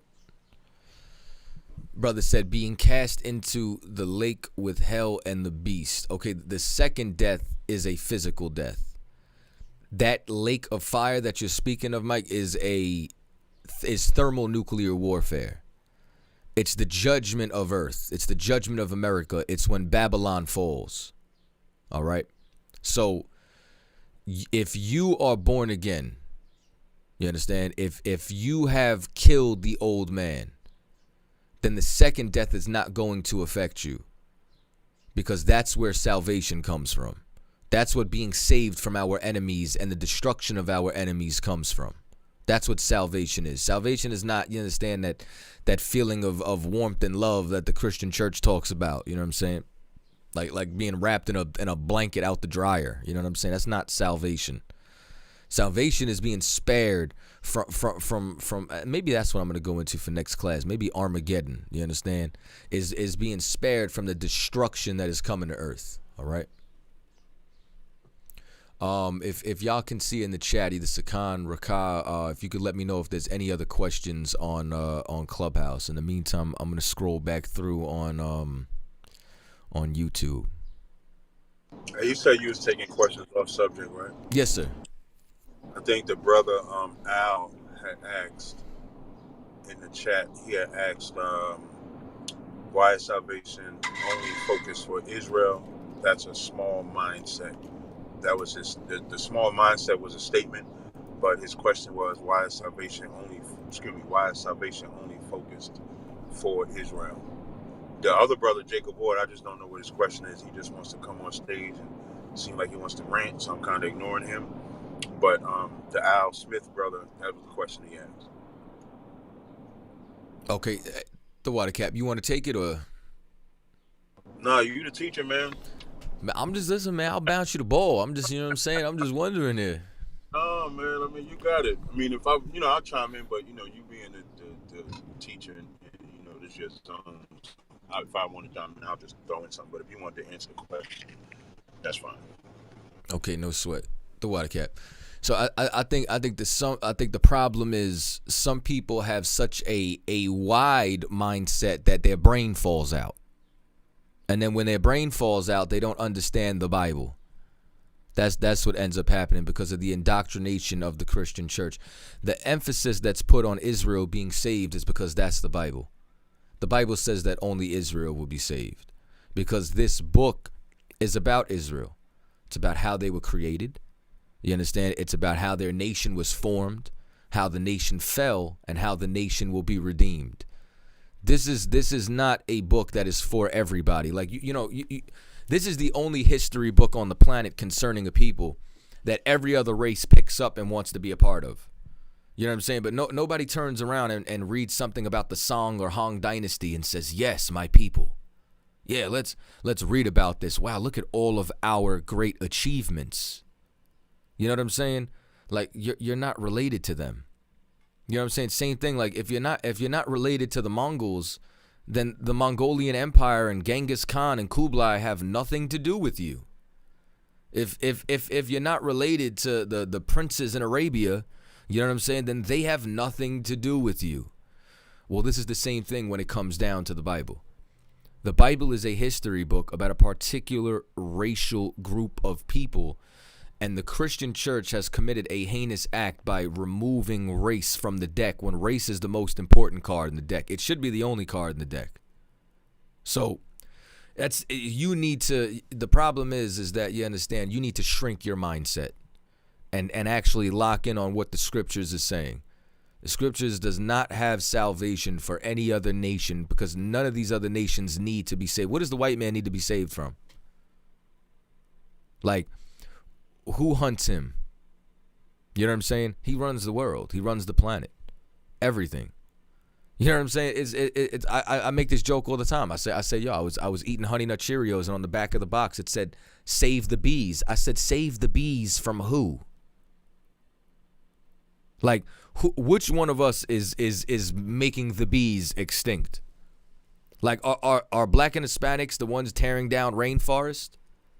Do we hunt animals to the verge of extinction? Like on a full stomach. You know what I'm saying? On a full stomach. And what's amazing is when I see a brother and an exotic animal, you know what I'm saying? Like it's a brother trying to hide a tiger in his Harlem apartment because he wants a pet. But a white dentist from Hoboken is going to fly to the safari in order to kill Cecil the lion. Because that's what they do. They murder. They destroy everything. So that the bees need to be saved from the same person murdering it. It's like you're talking about a people who pollute the oceans with BP oil spills, hunt animals to extinction, pop a hole in the ozone layer, you know what I'm saying, pollute the entire planet through industrial dumping, and then have the audacity to celebrate Earth Day. Have the audacity to say, have you recycled? I'm going to fine you because you didn't recycle. Well, now you done already destroyed the planet. Now I got to recycle?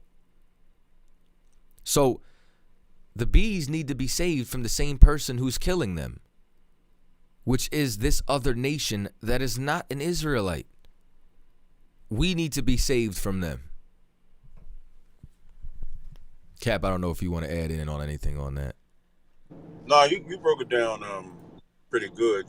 The book of Job when the animals will tell you who the wicked is as well. And then the brother Al Smith said, so why did God save Noah and his family? I think you kind of, like when brothers ask, so because I hear questions like that all the time. If it's about Israel, why do we focus on Abraham, Noah, and stuff like that? You're talking about people that existed before Israel, and that's who the Lord chose to deal with. And even if you go back then, you're further proving that the Lord only deals with a certain amount of people. The same brother that's asking about Noah and his family, the Lord, you're forgetting about all of the people that died outside of those 8 people. 8 people survived the flood. So when you say, is it a small thing for us to say about Israel? I think it's pretty big because Israel is more than 8 people. So if the Lord can kill the whole earth with the exception of 8 people, for sure, he does have a preference as to who he wants to save. And so if that's Christ's business and that's the Lord's business, that's our business. And how you down as far as the so-called white man or any other race of people, especially what you said about Genghis Khan and other different belief systems, I thought it was well said. Got on Khan. Let me see if we have any other questions on YouTube.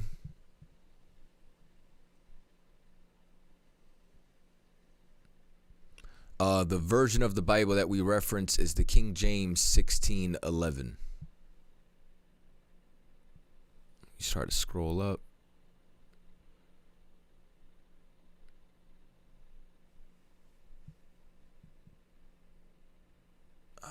Okay. Is there any other questions on Clubhouse?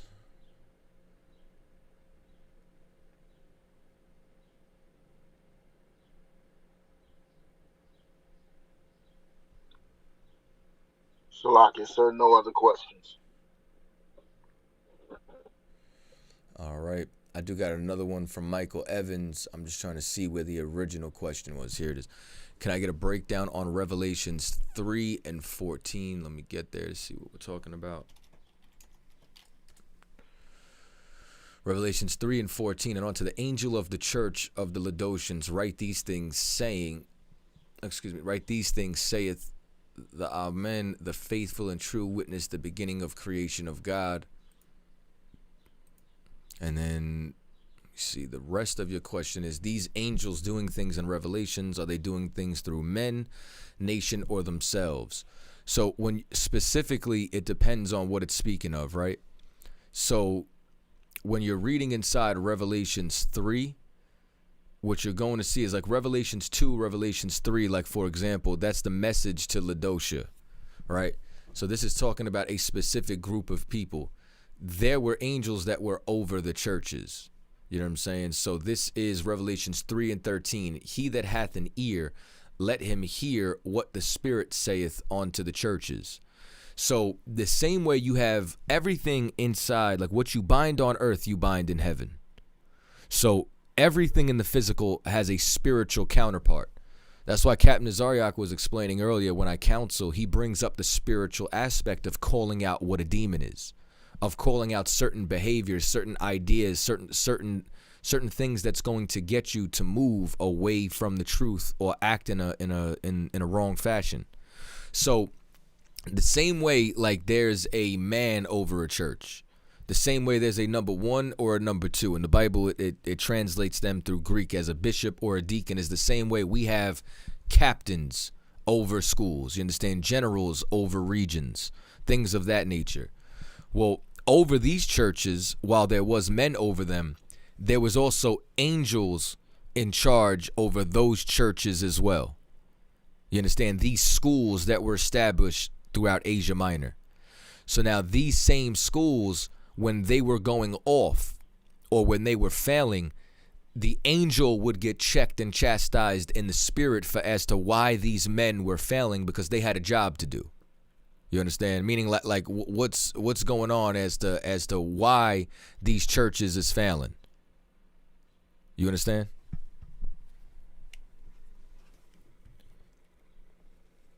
And then, let me see.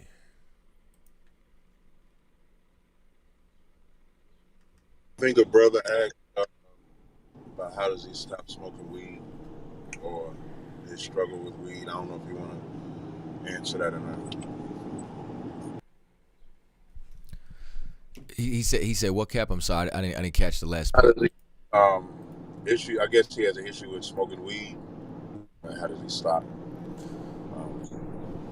Okay, the first thing that you got to do is you need to know that smoking weed is wrong. And I'm saying that not obviously, if the brother's asking a question, you know what I'm saying, you've come to that. So that's something that everybody has to come to. First, you have to admit that this is a problem. You know what I'm saying? Like, this is something that you have to battle. The second thing is, are you in class? Are you in school? Like that's definitely going to depend on what my answer is going to be.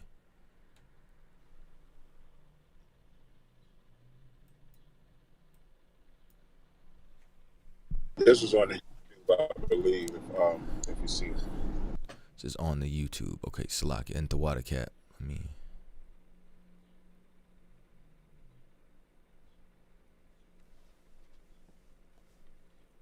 Trying to see where it's at.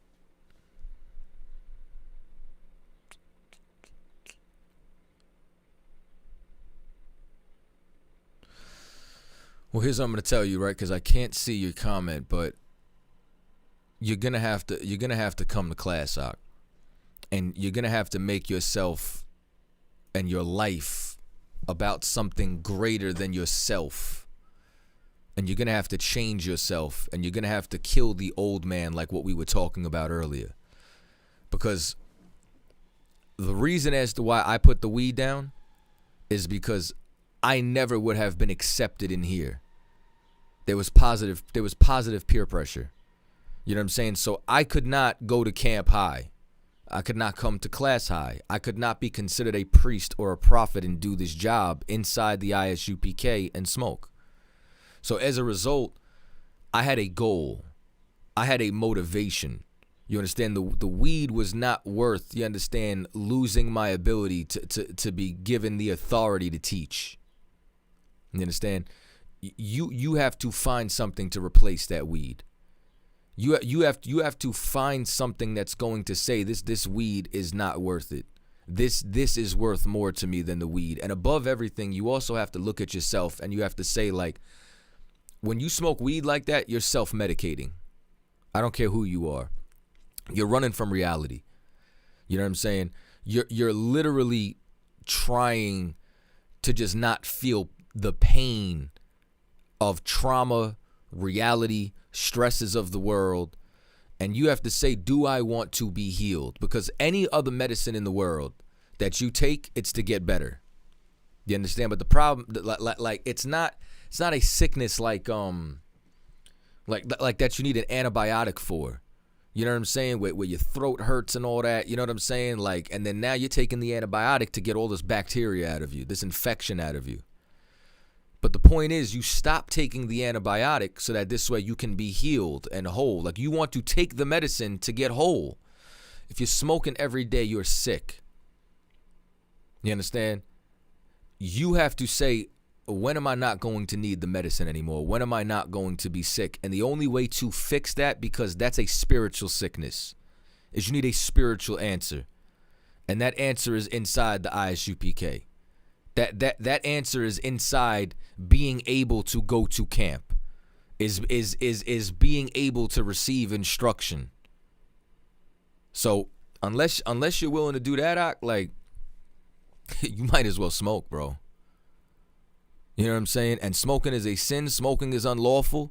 But if those are the options, then you better give that shit up.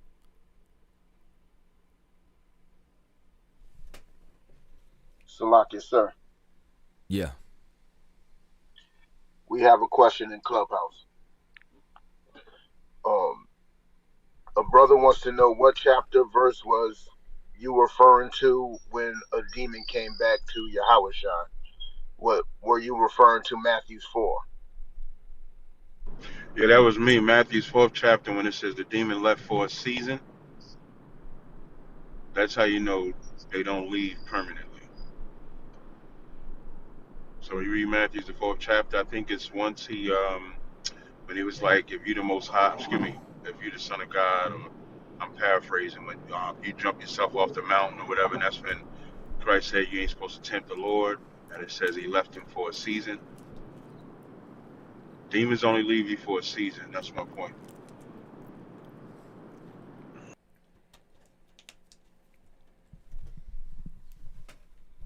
All right.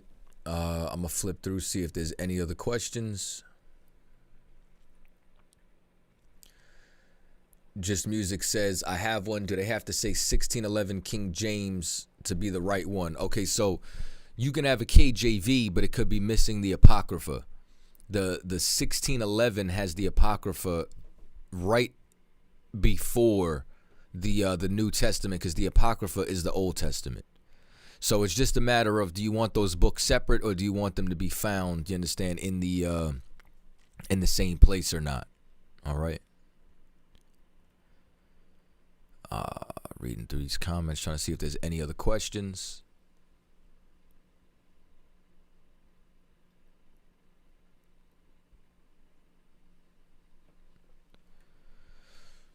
I forgot to ask General Muhammad about the seals this Thursday. He is going to be in headquarters this Thursday, though, so I'll ask him in class then.